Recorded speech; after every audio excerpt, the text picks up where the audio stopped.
2016년 새해 첫 주일입니다. 새해가 시작되면 가장 많이 듣는 인사가 새해 복 많이 받으십시오 라고 하는 인사입니다.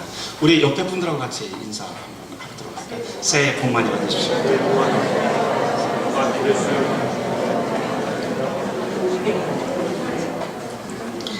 우리는 복이라고 하는 이 짧은 한 단어에 몸, 정신, 건강, 부유, 가정, 직장의 모든 것이 잘 되길 바라는 깊은 염원을 담고 이렇게 새해 인사를 합니다. 성경에도 이런 복에 대한 약속이 나옵니다. 게다가 앞서 여러분에게 말씀드렸던 이 모든 복을 다 덤으로 주겠다라고 하는 약속입니다. 읽어드립니다. 마태복음 6장 31절부터 시작되는 말씀입니다. 너희는 염려하여 이르기를 무엇을 먹을까, 무엇을 마실까, 무엇을 입을까 하지 말라. 너희 하늘 아버지께서 이 모든 것이 너희에게 있어야 할 줄을 아시느니라. 말씀이 계속 이어집니다. 그런즉 너희는 먼저 그의 나라와 그 의를 구하라. 그리하면 이 모든 것을 너희에게 더 하시리라. 아멘. 너희가 원하는 모든 것을 다 주겠다고 말씀하십니다. 그런데 여기에는 한 가지 단서 조항이 붙습니다. 무엇입니까? 하나님 나라입니다.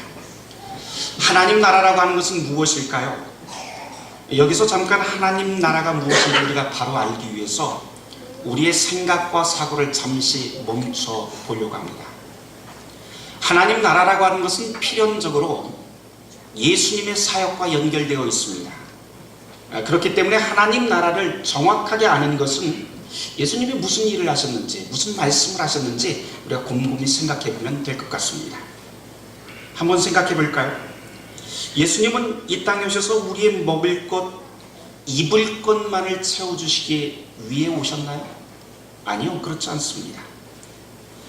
또는 예수님께서는 그럼 우리에게 어떤 사람이 더 착하게 살아라, 너희를 조금 더 착하게 사는 방법 알려주겠다, 좀 더 나은 사람이 되는 길을 내가 알려주겠다 라고 하셨나요? 아니요, 그것도 아닙니다. 정반대의 이야기입니다. 예수님이 오셔서 이 세상과 동떨어진 어떤 영적인 윤리를 가르치기 위해서 이 땅에 오셨습니까? 아니요, 그것도 아닙니다. 물론 예수님께서는 이 모든 것들을 철저히 실천하는 모습을 보여주시기는 하셨지만 이 모든 것들이 목표가 아니었다고 하는 점을 우리는 유념해야 됩니다. 예수님께서 오신 이 목적, 그리고 예수님께서 말씀하시고 가르치신 목적은 오직 하나, 하나님의 온전한 뜻이 이 땅에 임하고 그 가치가 통용되고 지배되는 하나님 나라에 있다라고 정의할 수가 있습니다. 하나님의 나라는 이미 세상 역사 안에 시작이 되었습니다. 그러나 그 나라의 첫 출발점은 우리가 생각하기에 그리 풍성하고 그리 아름답지 않았습니다. 변변치 못한 시작입니다. 여간방 하나 제대로 예약할 수 없었던 가난한 신혼부부와 함께 그것도 더럽고 냄새난 말밥통 속에 놓인 그 아기가 이런 일을 할 것이라고는 그 누구도 예상치 못했습니다. 게다가 그렇게 초라하게 태어났던 아이가 자라나서 하나님 나라의 깃대를 올려 세웁니다. 그 깃대를 세운 곳 어디입니까? 갈릴리라고 하는 곳입니다. 그런데 갈릴리가 어떤 땅입니까? 갈릴리는 땅을 빼앗겨버린 농노, 소작농들이 한탄하면서 자기네들이 잃어버린 그 땅의 이름을 외국인의 땅이라고 이름 붙인 곳이 갈릴리입니다. 사정이 이렇다 보니 이곳에서 땅을 빼앗긴 사람들과 함께 움직이면서 살던 이 미천한 한 사람이 새 시대를 여는 여명이 될 것이라고 그 누구도 상상치 못했습니다. 2000년 전만 믿기 어려운 사실이 아니라 지금도 여전히 하나님의 나라가 선포되다 된다 할지라도 이 땅에 그 하나님의 나라가 임한다고 하는 것 그 누구도 믿기 어려운 사실입니다. 그러나 이미 시작된 것은 끝까지 계속될 것입니다. 이 땅에 임하는 하나님의 나라는 그 누구도 막을 수가 없고 끝내 승리하게 될 것입니다. 왜냐하면 이것은 우리의 일이 아니라 하나님 자신의 일이기 때문입니다. 예수님은 이 사실을 누누이 우리에게 밝히셨죠. 누룩덩이가 비록 작을지라도 일단 들어가기만 하면 많은 양의 밀 반죽을 발효시킬 것이고, 작디 작은 겨자씨 한 톨이 큰 나무가 될 것이며, 밭에 뿌려진 씨앗이 큰 수확을 얻는 것과 같이 하나님의 나라가 이 땅에 임할 것이라고 우리에게 말씀하셨습니다. 이렇듯 아무리 작고 미천한 것이라 해도 하나님의 뜻이면 반드시 그 안에 승리가 숨겨져 있습니다. 그리고 그 승리는 마침내 온 땅에 열매를 맺게 됩니다. 그렇다면 주님이 가진 권세, 하나님 나라의 능력이라고 하는 것은 무엇일까요? 이사야 선지자는 이렇게 노래합니다. 이사야 61장 1절에서부터 3절까지 말씀입니다. 주 여호와의 영이 내게 내리셨으니 이는 여호와께서 내게 기름을 부으사 가난한 자에게 아름다운 소식을 전하게 하려 하심이라.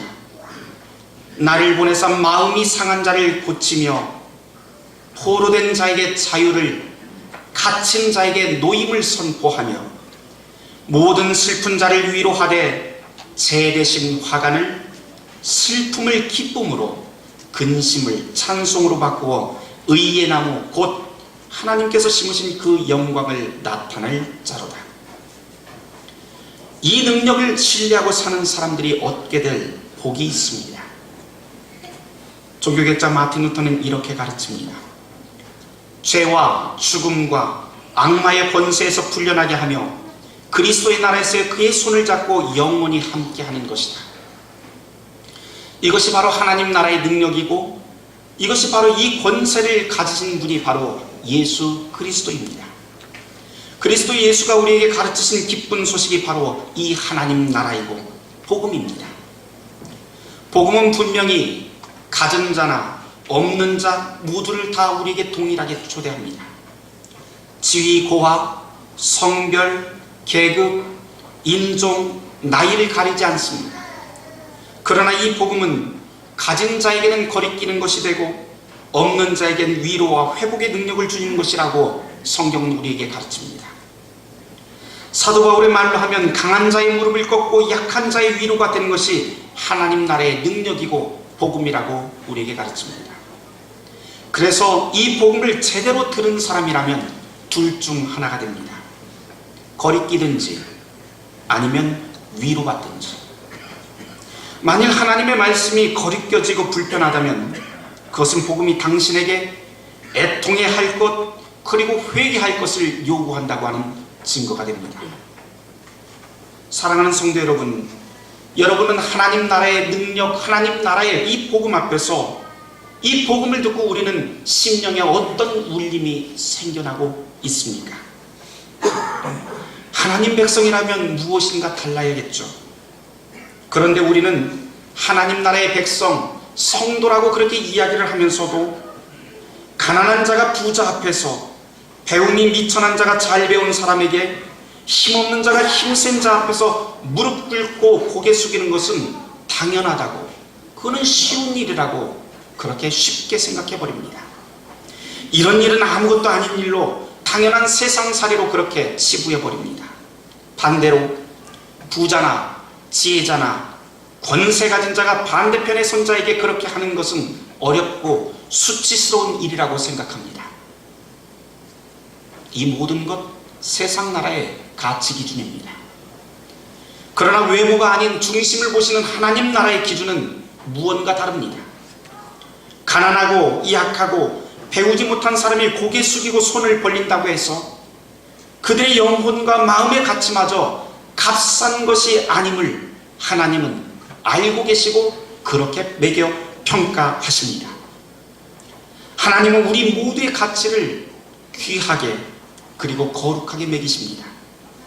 그런데 이런 하나님의 가치 기준을 세상은 의심하고 우습게 생각합니다.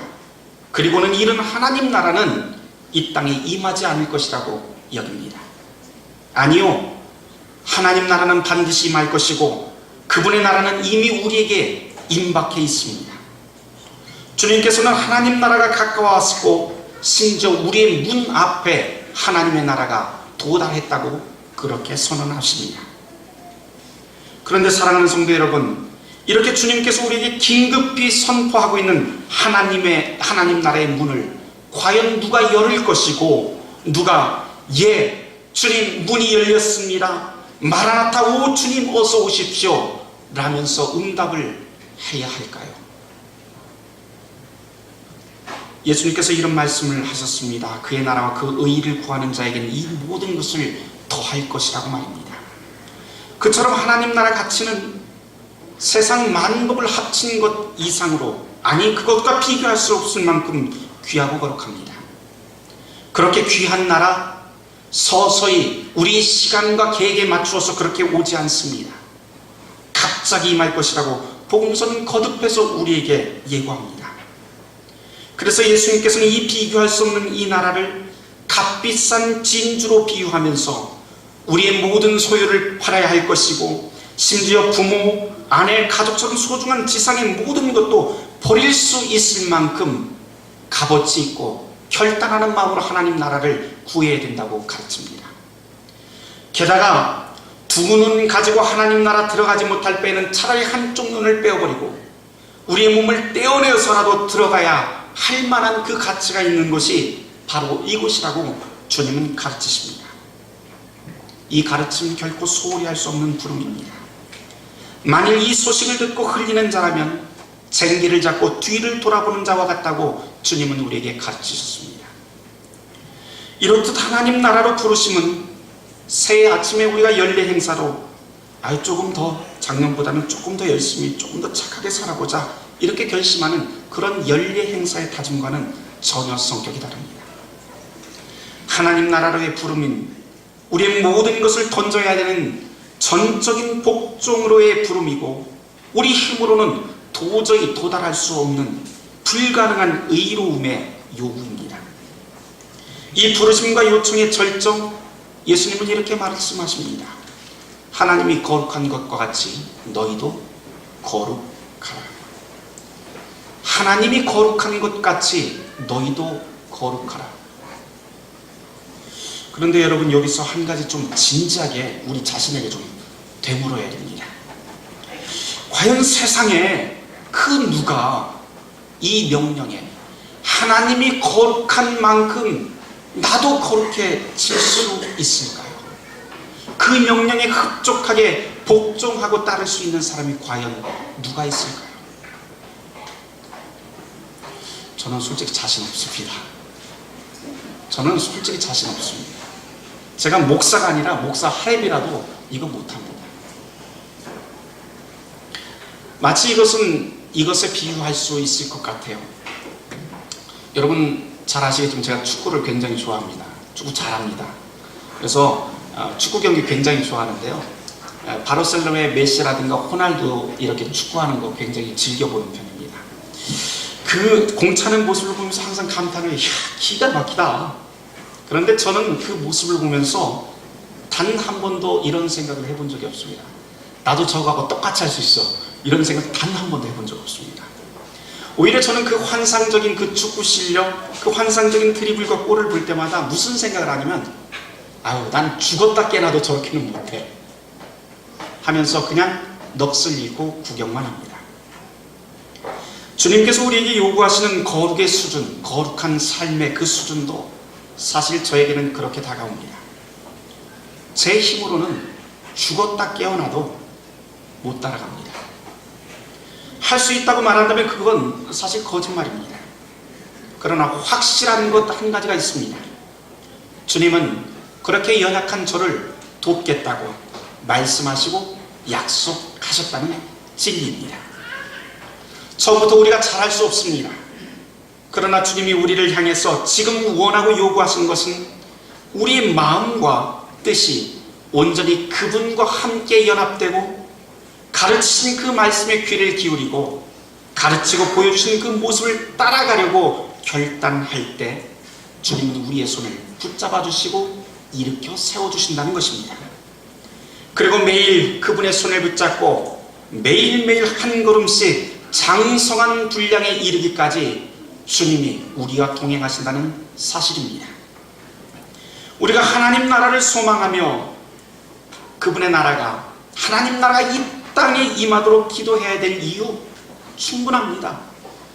우리가 살아가는 대한민국이 한복판은 뭐라고 형용할 수 없는 혼란의 세계 속으로 지금 빠져들어가고 있습니다. 국가, 경제, 정치, 문화, 종교, 가정 등등 어느 것 하나도 평화라고 하는 말이 깃들 만한 그런 구석이 없는 지경이 되어버렸습니다. 오죽하면 역사상 이렇게 뼈아픈 시대가 없었다고 역사가들이 고백할 정도이겠습니다. 그러나 여러분, 우리에게는 여전히 꺼지지 않는 희망의 빛이 오늘 이 시간 우리에게 주어집니다. 하나님 나라가 이 땅에 임한다고 하는 희망의 빛입니다. 이 희망 한가운데 하나님 나라가 이 땅에 임한다고 하는 하나님의 약속 가운데 새해를 일구어 가시길 주님의 이름으로 축원합니다. 하나님 나라가 임하게 해달라고 하는 이 간구, 이 말씀은 사실 성경 본문을 보면 예수님의 기도가 아닙니다. 정확하게 말씀을 드리면 제자들에게 가르쳐 주신 주님의 기도입니다. 제가 이런 말씀을 드리는 이유가 있습니다. 주님은 우리로 하여금, 제자들에게도 그랬지만 우리로 하여금 하나님의 나라가 이 땅에, 우리가 살아가는 삶의 현장에 반드시 임하도록 기도하라 라고 하는 명령을 하신다고 하는 것입니다. 그렇게 기도하는 자에게 반드시 주님은 모든 것을 더하실 것이라고 하는 약속이 바로 여기에 있습니다. 오늘은 새해 첫 주일인데요, 제가 이 하나님 나라의 서론에 해당하는 말씀만 하고 마치려고 합니다. 다음 주일부터 몇 주일 동안 하나님 나라가 이 땅에 임한다고 하는 것이 과연 무엇이고 구체적으로 우리의 삶의 자리에 어떻게 임해야 되는 것인지 다시 몇 주일 동안 말씀을 드리려고 합니다. 오늘은 설교의 끝으로 마틴 루터의 대교리 문답서 주기도 해설에 나오는 글을 한 대목 읽어드리고 마치려고 합니다. 한 페이지 정도 되는 분량인데 여러분 천천히 한번 들어보시길 바랍니다. 하나님의 이름은 그 자체로 거룩합니다. 그럼에도 불구하고 그분은 우리가 기도하길 바라십니다. 그의 나라도 역시 우리의 간구가 없다 해도 반드시 이 땅에 임하게 됩니다. 그럼에도 불구하고 그의 나라가 우리에게 임하도록 반드시 기도해야 됩니다. 하나님의 나라가 우리에게 임한다는 것, 그것이 무슨 뜻입니까? 이것은 우리 한가운데 그리고 우리 곁에 하나님 나라의 힘이 나타나도록 해달라고 하는 간구입니다. 그래서 바로 우리가 그의 거룩한 이름, 그분의 나라의 한 부분이 되길 소망한다고 하는 뜻이 이 기도입니다. 그렇다면 하나님 나라는 무엇입니까? 대답해 드립니다. 하나님의 아들이며 우리의 주 되신 그리스도가 이 땅에 오신 이유가 바로 이것입니다. 그리스도는 우리를 악마의 권세에서 구원하셨고 자유를 누리게 하셨습니다. 그분은 의로움과 생명, 영원한 복의 왕이십니다. 바로 그분이 우리를 인도하여 죄와 죽음, 악한 양심에 맞서 싸우며 통치하십니다. 이 일을 위해 하나님은 우리에게 성령을 주셨습니다. 성령은 거룩한 말씀을 통해 우리에게 오십니다. 또한 성령의 능력을 통해 우리 믿음 안에 불을 밝히며 우리를 강하게 만드십니다. 이제 그분의 소유가 된 우리가 이 기도를 해야 하는 이유는 날마다 진실되게 자라고 인정받으며 이웃에게 인정받으며 세상 속으로 들어가기 위함입니다. 하나님 나라를 향한 이 기도가 하나님 나라의 기쁜 소식을 방해하고 대항하는 모든 악마, 주교, 이단, 독재자들을 물리치고 타격하여 우리를 보호하고 방어할 것입니다. 이 사람들이 미쳐 난동을 부리고 최악을 발휘하더라도, 그리고 우리를 억압하고 멸절시키려는 그들의 뜻과 계략이 우리 눈앞에 선하더라도 그대로 움직이는지 한번 두고 보십시오. 한두 사람의 그리스도인이라도 이 기도의 항목을 붙들고 무장하기만 한다면 그것이 바로 우리의 성벽이 될 것이고, 악의 세력에 대항하여 격퇴하는 무기가 될 것입니다. 아무리 저들이 당당하고 탄탄하고 강력하게 보일지라도 아무것도 아닙니다. 악마와 모든 원수들의 뜻과 목적은 반드시 실패합니다. 이것이 우리의 위로와 자랑이 됩니다. 만일 그들이 패배하지 않으면 하나님 나라는 이 땅에 임하지도 않을 것이고 그의 이름도 거룩히 여김받지 못하기 때문입니다. 사랑하는 성도 여러분, 하나님 나라는 그분의 약속 그대로 이 땅에서 이루어집니다. 이 땅에 깃든 죄와 죽음과 모든 악한 세력은 반드시 패배합니다. 왜냐하면 그리스도 예수께서 이미 하나님의 나라를 우리 한가운데서 그리고 우리의 곁에서 시작하셨기 때문입니다. 모든 지각에 뛰어난 하나님의 평강이 그리스도 예수 안에서 너희의 마음과 생각을 지키시리라. 아멘.